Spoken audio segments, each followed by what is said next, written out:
क्या हुआ जब अमरनाथ यात्रा के दौरान एक साधु को बस से उतार दिया गया और इस अपमान का जो परिणाम सब यात्रियों ने देखा, उसे जानकर आपके पैरों तले जमीन खिसक जाएगी। उस स्थान पर उन साधु महाराज ने जो चमत्कार दिखाया उसे आज भी याद रखा जाता है। इस घटना से आप सभी लोग आज तक अनजान थे, लेकिन हमारी इस वीडियो के माध्यम से अमरनाथ यात्रा के दौरान घटी इस चमत्कारी घटना को हम आप सभी के साथ साझा करने वाले हैं। शुरू से लेकर अंत तक अवश्य देखें। सबसे पहले अगर आप भी जीवन में एक बार अमरनाथ जाना चाहते हैं तो इस वीडियो को लाइक करें। कमेंट बॉक्स में जय बाबा बर्फानी जरूर लिखिएगा। दोस्तों, अमरनाथ यात्रा को भारत की सबसे कठिन यात्राओं में से एक माना जाता है। कुछ इसे स्वर्ग की प्राप्ति का रास्ता बताते हैं तो कुछ मोक्ष प्राप्ति का, लेकिन यह सच है कि अमरनाथ, अमरेश्वर आदि के नामों से विख्यात भगवान शिव के स्वयंभू शिवलिंग के दर्शन, जो हिम से प्रत्येक पूर्णमासी को अपने पूर्ण आकार में होता है, अपने आप में दिल को सुकून देने वाले होते हैं। क्योंकि इतनी लंबी यात्रा करने तथा अनेक बाधाओं को पार करके अमरनाथ गुफा तक पहुंचना कोई आसान कार्य नहीं है। इसलिए प्रत्येक यात्री जो गुफा के भीतर हिमलिंगम के दर्शन करता है, अपने आप को धन्य पाता है और बहुत ही भाग्यशाली समझता है। 2024 में जैसे ही अमरनाथ यात्रा की शुरुआत होने की खबर सामने आई तो सभी लोगों के मन में हर्ष उल्लास छा गया। कई लोगों ने अमरनाथ यात्रा पर जाने की योजना बनाई, जिसमें शामिल थे रमेश नाम के एक बहुत ही साधारण मजदूर जो बचपन से मजदूरी का काम किया करते थे और 11 पैसा जोड़कर उन्होंने इस साल अमरनाथ जाने की योजना बनाई थी। घर पर उनकी माता बीमार थी, जिनके अच्छे स्वास्थ्य के लिए वे बाबा अमरनाथ से प्रार्थना करना चाहते थे। गरीबी के कारण उनकी बीवी उन्हें छोड़कर जा चुकी थी। जब 2024 में अमरनाथ यात्रा की शुरुआत हुई तो उन्होंने यात्रा का रजिस्ट्रेशन कराया, क्योंकि बिना रजिस्ट्रेशन के अमरनाथ यात्रा नहीं की जा सकती। रमेश जी के पास काफी कम पैसे थे, लेकिन मन में एक भरोसा था कि महादेव उन्हें दर्शन जरूर देंगे। इसके बाद वे जबलपुर से ट्रेन लेकर जम्मू तवी के लिए रवाना हुए। सुबह के समय जब वह जम्मू पहुंचे तब उन्हें यात्रा शुरू करने के लिए जम्मू से पहलगाम जाना था, जिसका सफर बस, कार, टैक्सी इत्यादि से तय किया जाता है। तो रमेश जी बस के माध्यम से पहलगाम जाने के लिए रवाना हुए। रास्ता काफी भयानक था और बीच बीच में पथरीले मंजर काफी डरा रहे थे। रास्ते में बहुत अस्त व्यस्त पत्थर पड़े हुए थे, मानो पल भर में किसी को अपना शिकार बना लेंगे।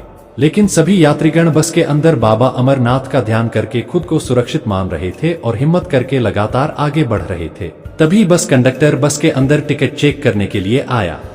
तब रमेश जी ने अपना टिकट कटवाया। उनके पास एक बहुत ही दिव्य साधु महाराज बैठे हुए थे। जब बस कंडक्टर ने उनसे टिकट के पैसे मांगे तो उन साधु महाराज ने कहा कि मेरे पास कोई पैसा नहीं है, मैं तो बस अमरनाथ यात्रा शुरू करना चाहता हूँ, तुम मुझे बस पहलगाम तक पहुँचा दो। इतने में बस कंडक्टर को बड़ा गुस्सा आ गया और उनका अपमान करके उन्हें अनाप शनाप सुनाने लगा। रमेश जी यह सब अपनी आंखों से देख रहे थे। उन्होंने महसूस किया इतना अपमान सहने के बाद भी वे साधु महाराज बड़े विनम्र थे और धैर्य का परिचय दे रहे थे। तो रमेश जी ने उस बस कंडक्टर से कहा कि इन साधु महाराज के पैसे मैं तुम्हें दे देता हूँ, इन्हें यहीं बैठने दीजिए। लेकिन साधु महाराज अपनी जगह से खड़े हो गए। उनका कहना था, साधु को न तो अपमान का भय होता है और न सम्मान का मोह। वे तुरंत उस बस से नीचे उतर गए और पहलगाम तक अपनी पैदल यात्रा को शुरू किया। लेकिन कहते हैं, इस दुनिया में जो भी होता है उस घटना के पीछे विधि का विधान होता है, महादेव की लीला होती है। और इस घटना के पीछे भी एक बहुत बड़ा चमत्कार छुपा हुआ था। जब उन साधु महाराज को नीचे उतर गए तो बस आगे की ओर रवाना हुई। तब 23 किलोमीटर के पश्चात एक स्थान पर अचानक बंद हो गई। ड्राइवर ने बस को स्टार्ट करने की कोशिश करी, लेकिन बस शुरू होने का नाम नहीं ले रही थी। बस के अंदर बैठे हुए यात्रियों में एक मैकेनिक भी था, जिसने बस की खराबी ढूंढने की कोशिश करी, लेकिन बस में सारी चीज व्यवस्थित लग रही थी, पर कारण किसी को भी समझ नहीं आ रहा था। आखिर बस आगे क्यों नहीं बढ़ रही है। देखते देखते 2 से 3 घंटे बीत चुके थे। वह मार्ग काफी पथरीला था और आसपास बड़े बड़े पत्थर गिरे हुए थे। सभी को डर था कहीं कोई विशाल पत्थर ऊपर पहाड़ से आकर बस पर न गिर जाए, जिस वजह से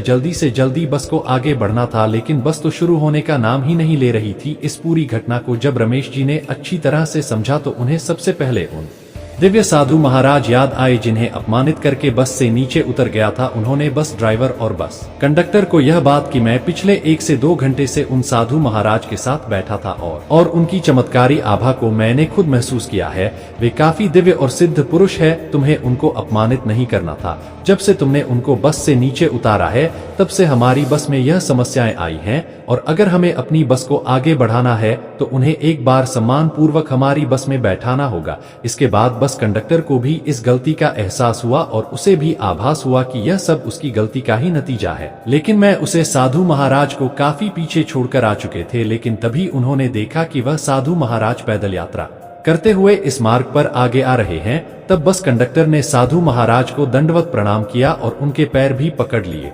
बस कंडक्टर ने कहा कि मैं आपका अपमान करके बहुत बड़ी भूल की है, करता करके एक बार हमारे बस में बैठ जाइए ताकि हम पहलगाम की यात्रा को पूरा कर सके। जब किसी व्यक्ति को अपनी गलती का एहसास हो तो उसे सुधारने का मौका अवश्य देना चाहिए। यह सोचकर साधु महाराज ने बस कंडक्टर को माफ कर दिया, लेकिन बस में बैठने से पहले उन्होंने 2 शर्त रखी। सबसे पहले यह कि यहाँ से बस 40 मिनट बाद रवाना होगी, और दूसरी शर्त तो यह कि अगर कोई ऐसा है मनुष्य, चाहे वह साधु संत हो या सामान्य व्यक्ति हो, अगर उसके पास पैसे नहीं है तो तुम उसको अमरनाथ यात्रा के लिए पहलगाम निःशुल्क यात्रा करने दोगे। कंडक्टर ने उनकी दोनों शब्दों को स्वीकार कर लिया और साधु संत को बस में बैठा दिया। साधु भी रमेश जी के पास अपनी सीट पर बैठ गए। 40 मिनट का इंतजार करने लग गए। यही उनकी पहली शर्त थी, क्योंकि रमेश जी की उनकी टिकट देने के लिए तैयार हो गए थे। रमेश जी को आशीर्वाद प्रदान किया, लेकिन सभी लोगों के मन में एक प्रश्न उठ रहा था कि 40 मिनट के बाद बस को रवाना होने के लिए साधु ने क्यों बोला है। वही 40 मिनट जब बीत गए तो बस को जब स्टार्ट किया गया तो बस एक ही बार में स्टार्ट हो गए। आगे एक सरकारी टीम काम कर रही थी। उनका कहना था कि आगे एक भू संकलन के कारण बहुत सारा मलबा पड़ा हुआ है, कृपया करके आप आगे ना जाए। इसी मलबे ने यात्रियों और गाड़ियों को चपेट में लिया है और कई यात्रियों की मृत्यु भी हो गई। यह सब सुनकर बस में बैठे सभी यात्री घबरा गए, क्योंकि वह भी आगे जाकर किसी यात्रा को पूरा करने जा रहे थे। सभी लोगों को एहसास होने लगा था कि उन साधु महाराज ने 40 मिनट बाद बस को रवाना करने के लिए क्यों कहा था। चूंकि वह अपनी दिव्य दृष्टि से आगे होने वाली घटना को पहले ही भाप चुके थे और उन्होंने यह भी अंदाजा लगा लिया था कि रास्ता कितनी देर बाद सुगम होगा, इसीलिए उन्होंने 40 मिनट बाद चलने के लिए कहा था। यह सब घटना होने के बाद सभी लोगों ने साधु को तहे दिल से धन्यवाद दिया और उनको सच्चे दिल से प्रणाम किया। तभी साधु ने उनको एक सच्चाई बताई जिसे सुनकर आपके पैरों तले जमीन खिसक जाएगी। आपको इस बात का एहसास होगा कि महादेव अपने भक्तों के साथ कितनी लीला रखते हैं और उनका कितना ख्याल रखते हैं। उनका कहना था कि मेरा निःशुल्क तुम्हारी बस में बैठना और बस कंडक्टर का मुझे नीचे उतरना और बस का खराब होना और दोबारा मुझे मना कर इस बस में बैठना और मेरा 40 मिनट का समय मांगना, यह सब महादेव की लीला है। इसमें मेरा कोई भी योगदान नहीं है, क्योंकि महादेव स्वयं आपको उसे भूस्खलन से बचना चाहते थे। पूरा चमत्कार उन्होंने रचा है। इन लोगों ने पूछा जो बस हमारे से पहले या गाड़ियां हमारे से पहले यहाँ से निकल रही थी उनको महादेव जी ने क्यों नहीं बचाया, तो साधु ने जवाब दिया कि यह सब हमारे अच्छे कर्म होते हैं जो हमें कहीं ना कहीं बचाते हैं।